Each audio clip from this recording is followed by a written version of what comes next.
इस छोटे से घर में एक छोटा सा परिवार रहता था। एक दिन की बात है, रमेश खेत से लौटकर घर आता है और अपने पत्नी से कहता है कि अजी सुनती हो, खाने को कुछ बनाया हो तो लाओ, बहुत तेज से भूख लगी है। हम दोनों खाना खाकर फिर वापस खेत में जाने वाले हैं, जल्दी करो जी। फिर उसकी पत्नी कहती है कि कहाँ से खाना लाकर दूं मैं आप दोनों लोगों को। घर में तो एक भी अन्न का दाना नहीं है। हम लोग अब क्या खाएंगे। आप तो फसल हमेशा कर बेकार हो जाती है। हमारे पास तो पैसे भी नहीं है कि हम नए फसल खरीद कर खाना खा सकें। हमारे घर में तो 1 रुपया भी नहीं है और खाना भी नहीं है, और आज से खाना भी नहीं बना है, तो हम क्या खाएंगे। अगर खाना हो तो तुम्हें दूं ना खाने के लिए। तभी रमेश कहता है कि अजी इतना गुस्सा मत करो जी, मैं अभी बाहर जाता हूँ और कहीं से खाने का इंतजाम जरूर करता हूँ। शाम तक मैं खाने का इंतजाम कर दूंगा, तुम गुस्सा मत करो, मैं तुम दोनों का पेट जरूर भरूंगा। इतना कहकर रमेश अपने घर से बाहर की ओर जाने लगता है और उसे देखकर उसकी पत्नी बहुत दुखी हो जाती है। तभी रोहन भी अपने पिता के साथ जाने लगता है और वे रोहन अप गुस्से में अपने गांव से निकलते हुए वह एक बहुत घने जंगलों में जा रहा था। और घने जंगलों में पहुंचने के बाद वहां पर एक पेड़ बहुत बड़ा था। वहां पर रोहन बैठ जाता है और फिर तभी वहां पर एक तांत्रिक बाबा आ जाते हैं और रोहन को देखकर वहीं पर रुक जाते हैं और कहते हैं कि बार बार एक ही बात कहते हैं कि काली पहाड़ी, जो जाएगा उसकी जिंदगी बन जाएगी काली पहाड़ी। इतना कहकर तांत्रिक बाबा वहां से अपने स्थान की ओर निकल पड़ते हैं। और तभी रोहन सोचते सोचते कुछ खड़ा होता है और फिर जाकर वो घने जंगल की ओर से जाने लगता है और धीरे धीरे कर कर वह घने जंगल से गुजरते हुए उस काली पहाड़ी के बारे में सोचते हुए गुजरते गुजरते वो काली पहाड़ी पर पहुंच जाता है और एक सुंदर से गुफा में पहुंच जाता है जहां पर वहां पर बहुत से हीरे मोती थे। और तभी वो देखकर एक बूढ़े बाबा को देखकर चौंक जाता है और बूढ़े बाबा कहते हैं कि डरो मत बेटा, तुम्हें जो भी परेशानी है मुझे बताओ, मैं तुम्हारी परेशानी को दूर कर दूंगा। तभी रोहन अपने घर के हालातों के बारे में दादाजी से कहने लगता है। कहता है कि दादाजी, मेरे घर पे तो खाने के लिए एक अन्न नहीं है, हम क्या खाएंगे। तभी दादाजी कहते हैं कि बेटा तुम घबराओ मत, मैं तुम्हारे लिए तुम्हारी परेशानी को समझ सकता हूँ। तुम इतने छोटे होकर भी यहाँ तक इस काली पहाड़ी तक आए, ये बहुत सौभाग्य की बात है, वरना कोई भी इस काली पहाड़ी में कभी आता नहीं था, डरता था और डर के भाग जाता था।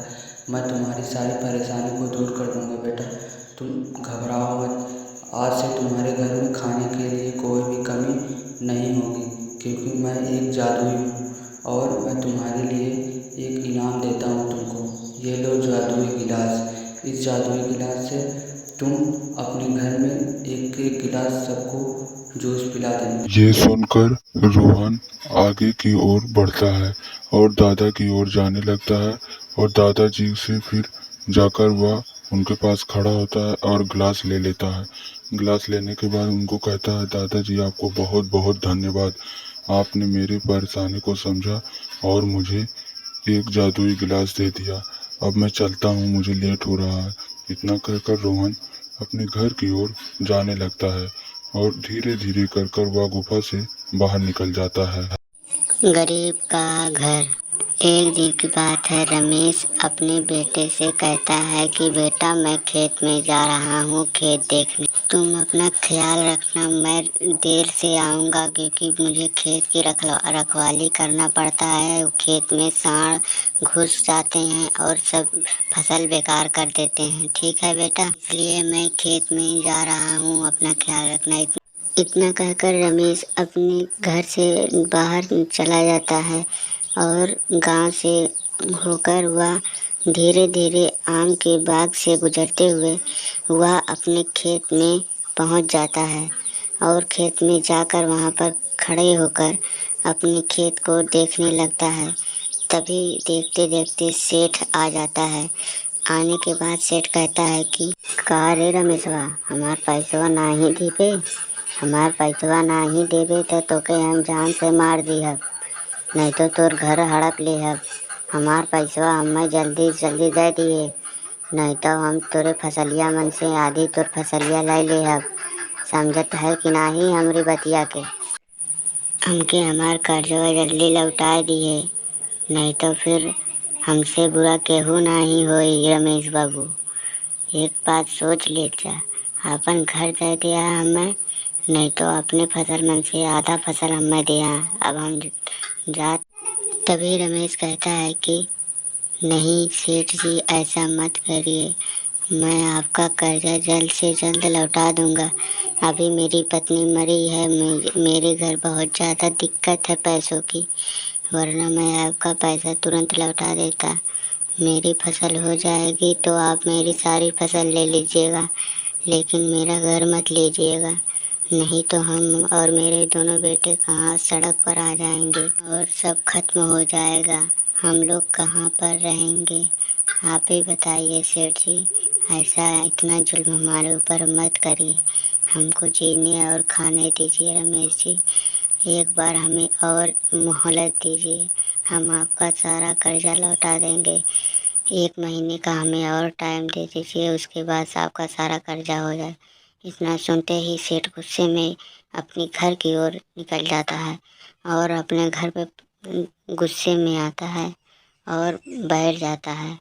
तभी अपने पत्नी से कहने लगता है कि तेरी सुनत है, अब की बार हम रमेशवा से कर्जवा लाई ले है वो से, अगर कर्जा ना दे ही तो ओकर घर हम हड़प लेबै, समझू कि नाही। अब की बार हम ओकर कौनो बहाना नाही सुनब, ओकर रोडे बुलाई के छोड़ब। ओकर इतनी बढ़िया फसल भइल बा, ओकर फसल हम हड़प लेब, फसल ना देही तो घर ओकर हड़प लेहब, दोनों मन से एक चीज जरूर होकर अब के हम हड़पेब। तभी उसकी पत्नी कहती है कि अजी, कब तक आप दूसरों पे, गरीबों पे जुल्म करते रहेंगे? कभी तो मेरी भी लाज रख लिया करिए। कितने आप बड़े आदमी हैं, फिर भी इतना पैसा आपके पास है, धन है, दौलत है, शोहरत है, फिर भी आप गरीबों को क्यों परेशान करते हैं? गरीबों को इतना परेशान करना ठीक नहीं है। अगर आप अभी से भी सुधर जाएं तो भी बहुत अच्छा है, वरना हमारे ऊपर बहुत ज़्यादा पाप का घड़ा भर जाएगा। तभी रमेश अपने घर पर आ जाता है और अपने बेटे से जाकर कहने लगता है कि बेटे, सुनते हो, रमेश इस बार हमारा घर नहीं तो हमारे खेत की आधी फसल ले लेगा। अगर फसल ले लेगा तो हम क्या मार्केट में बेचेंगे, हमारे पास पैसे नहीं होंगे, हम खाए बिना मर जाएंगे। हमारा तो अब कोई रास्ता निकल नहीं रहा है, अब हम क्या कर सकते हैं बेटे? अब हम सड़क पर आ जाएंगे, हमारा घर भी चला जाएगा, अब हमारा तो सिर्फ सेठ ही मदद कर सकते हैं। तभी सेठ सुनता है सब बातें और उसके घर में आता है और कहता है, रमेश बाबू, हमके माफ़ कर दिया, हमसे बहुत बड़ी भूल हो गई, आज के बाद हम तुमसे कहियो ना परेशान करबै, काहे से कि हमार पत्नी हमार आँख खोल देस। अब तू हमें 1 रुपया मत दिया, हम तुमके झूठ बोल के तुम्हारे ऊपर कर्जा चढ़ाए रहे, तुम्हारे ऊपर कर्जा ना रहा, हम सिर्फ तुमसे पैसा हड़पे खातिर तुम्हारे ऊपर कर्जा लगाए रहे। रमेश बाबू, हमें माफ़ कर दिया, इतनी बड़ी भूल हम गरीब के साथ ही करत रहे, हमें भगवानों माफ़ ना कर सकते हैं। हे रमेश बाबू, हम तुमसे हाथ जोड़ के विनती करत बाटे, हमके माफ़ कर दिया रमेश बाबू, हम तुमके जितना पैसा चाहे देहब, तू तनको मत घबराए। तभी रमेश वहाँ से अपने घर की ओर धीरे धीरे निकल जाता है और तभी ये दोनों उसे देख। सौतेली माँ का कहर। एक दिन अचानक से रिया की माँ मर जाती है और रिया रोने लगती है। तभी उसके पिताजी आ जाते हैं और वह अपने पत्नी को मरे देखकर वह भी रोने लगते हैं। तभी दोनों लोग बहुत ज़ोर ज़ोर से रोने लगते हैं अपने माँ के गम में बहुत ज़्यादा रोने लगती है रिया। तभी उसके पिताजी उसको समझाते हैं, बेटा अब तुम्हारा ख्याल कौन रखेगा, तुम्हारी माँ तो मर गई, अब तुम्हारा ख्याल रखने के लिए तो किसी का होना ज़रूरी है। इसीलिए मैंने यह सोचा है कि अब तुम्हारे लिए एक दूसरी माँ को लेकर आता हूँ जो तुम्हारा पूरा ख्याल रखेगी, तुम्हें अपनी माँ की तरफ से प्यार करेगी। तुम्हें घबराने की कोई ज़रूरत नहीं है बेटा, तुम चिंता मत करना। मैं तुम्हारे लिए एक दूसरी मम्मी ज़रूर लेकर आऊँगा जो तुम्हें खाना भी बनाकर देंगी और तुम्हें स्कूल भी भेजेंगी, तुम्हारा कपड़ा भी धोएंगी और तुमसे बहुत ज़्यादा प्यार भी करेंगी। तुम रोना नहीं बेटा, बस मैं तुमसे यही गुजारिश करता हूँ कि तुम अच्छे से और सही सलामत रहना, ठीक है बेटा। मैं जा रहा हूँ। तभी रमेश अपने शहर के लिए निकल जाता है और गांव से होते होते वह एक घने जंगलों से गुजरते हैं। तभी वह शहर में पहुंच जाता है। शहर में पहुंचकर वह अपने बेटे के बारे में सोचते सोचते आगे बढ़ने लगता है। तभी वह रोहिणी के घर में पहुंच जाता है।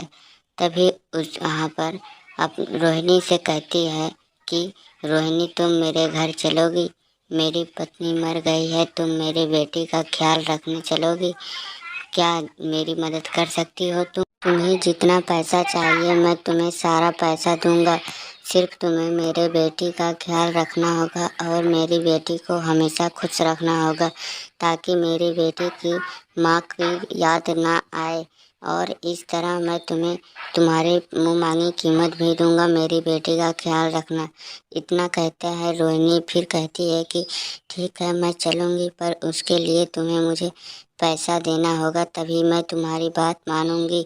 और अगर तुम मुझे जितना पैसा दोगे मैं तुम्हारे घर पे उतना ही दिन रहूंगी और तुम्हारी बेटी का अच्छे तरीके से ख्याल रखूंगी, तुम्हारी बेटी को माँ की कमी कभी नहीं होने दूंगी। तभी रोहिणी के साथ रमेश चला जाता है और जाते जाते वो दोनों लोग पहुंच जाते हैं शहर में। गुजरते गुजरते वह लोग धीरे धीरे रोहिणी के बारे में रमेश सोचते हुए अपने घर की ओर चला जाता है। तभी अपने घर पहुंचता है, अपने बेटी को देखता है और अपने वहाँ पर रुककर अपने बेटी से कहता है, बेटा आज से ये तुम्हारी नई माँ है, ये तुम्हारा पूरा ख्याल रखेंगे और तुम्हारा सारा काम करेंगे। तुम्हें सिर्फ स्कूल जाना है बस, और तुम्हें कुछ नहीं करना है। तुम अपने माँ को भूल जाओ, अब यही तुम्हारी माँ है और तुमसे बहुत प्यार करेंगी और अच्छे तरीके से तुम्हारे साथ व्यवहार भी करेंगी। तुम घबराना नहीं बेटा, तुम जो कहोगे मैं तुम्हें ला कर दूंगा, तुम्हें सिर्फ अब अच्छे तरीके से रहना है और पढ़ना है। तुम अपनी माँ की याद मत लाने देना, ठीक है बेटा। अभी मैं चलता हूँ ऑफिस के लिए। तभी रमेश ऑफिस के लिए निकल जाता है और वो ऑफिस के लिए जाता है। तभी उससे रोहिणी कहती है कि चल आज के बाद तुझे मेरा सारा काम करना पड़ेगा, अब तू ही मुझे खाना बना कर देगी, मैं तुझे खाना बना कर नहीं दूंगी। आज के बाद तू मेरा सारा काम करेगी, मेरा कपड़ा धोएगी और घर की साफ सफाई तू ही करेगी। वो तो मैं तेरे पिता के कहने पर चली आई, वरना मैं आने वाली नहीं थी, तेरी माँ मैं बनने नहीं आई हूँ, ठीक है। आज के बाद तू घर का सारा काम करेगी, ठीक है, और मैं आराम करूँगी। इतना कहकर रोहिणी घर के अंदर चली जाती है। तभी रमेश की बेटी रोने लगती है और रोहिणी आती है, कहती है अभी तक कोई भी काम तूने नहीं किया, सिर्फ बैठ कर रो रही है। रुक अभी मैं तेरे को बताती हूँ, उठ जल्दी सारा काम कर दे, नहीं तो मैं तेरे को बहुत मारूंगी। तभी रोहिणी झाड़ू लेकर रमेश की बेटी को मारने लगती है और मारते मारते उसे बेहोश कर देती है और अपने रूम में चली जाती है। तभी अपने रूम में जाती है, तभी रमेश के पिताजी आ जाते हैं और अपने बेटी को बेहोश होकर देखते घबरा जाते हैं और अपने बेटी से कहते, उठो बेटा क्या हुआ, तुम क्यों बेहोश हो गई थी? तभी वो दोनों रमेश को सच्चाई बता देती है और अपने पिता के साथ वहाँ से चली जाती है अपने